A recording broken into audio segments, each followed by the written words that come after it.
Unverified Gcash balance transfer to verified Gcash. So basically, if you open up your unverified Gcash account and then just heading over directly to send and then into Express Send, you won't be able to initiate that because your account is not yet verified.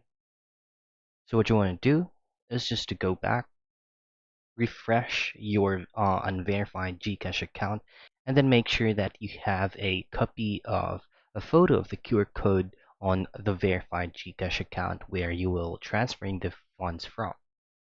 Now just go to send and then go back to Express Send and then go to scan or / upload QR code and then go to upload QR.